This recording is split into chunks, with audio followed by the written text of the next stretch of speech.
आप सभी लोगों का स्वागत है आपके अपने YouTube चैनल में, जिसका नाम है मैथ बाई चंदन शर्मा। आज से मैं एक नई सीरीज स्टार्ट करने जा रहा हूं, जिसमें पर डे एक नया क्वेश्चन लूँगा और उस क्वेश्चन के थ्रू उसके पीछे का जो कॉन्सेप्ट है उस कॉन्सेप्ट को पहले आपको सिखाऊंगा और उससे रिलेटेड एक क्वेश्चन दूंगा जिसको आपको खुद से करना है और उसका आंसर आपको कमेंट में बताना है। तो जो आज का क्वेश्चन है वो चक्रवृद्धि ब्याज का क्वेश्चन है।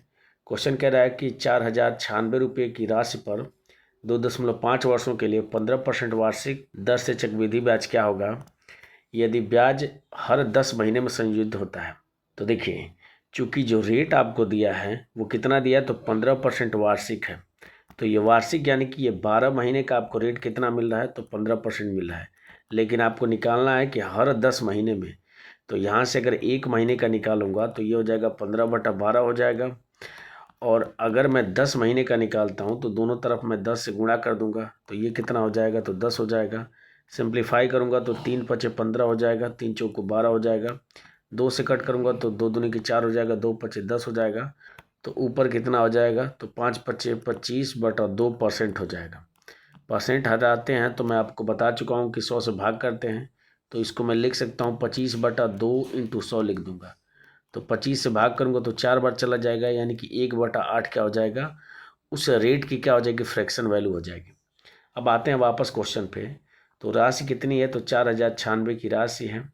और अगर 10 महीने के हिसाब से 2.5 वर्षों का अगर मैं करूं तो टोटल कितना हो जाएगा, तो 30 महीने हो जाएगा।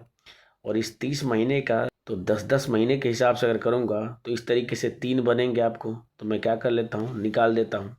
तो पहले 10 महीने का ब्याज कितना हो जाएगा, तो 1/8 इसका निकाल दूंगा। तो 8×5 = 40 हो जाएगा।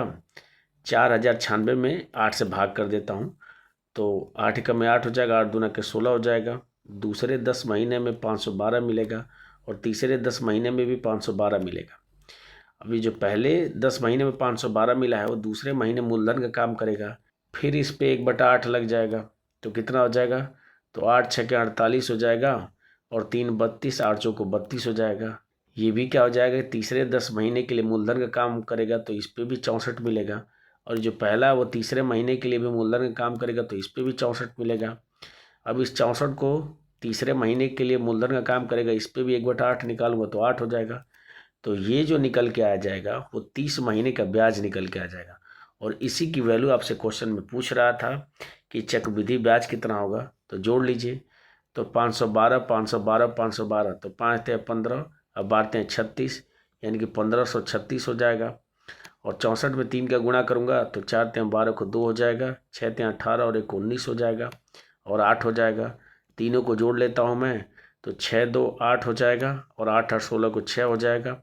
9×3 = 12, 1 13 को 3 हो जाएगा, 5×1 = 6, 1 7 हो जाएगा और ये 1 हो जाएगा। यानी 1736 इसका चक्रवृद्धि ब्याज हो जाएगा, जो कि ऑप्शन नंबर 4 में दिया हुआ। तो ये इसके पीछे का कॉन्सेप्ट था। इसी से रिलेटेड क्वेश्चन है अगला, जिसको आपको खुद से करना है। इस क्वेश्चन को आपको खुद से करना है और इसका आंसर क्या होगा आपको सॉल्व करके कमेंट में बताना है। मिलते हैं आपसे अगले कॉन्सेप्ट के साथ अगली वीडियो में। तब तक के लिए जय हिंद और बाय।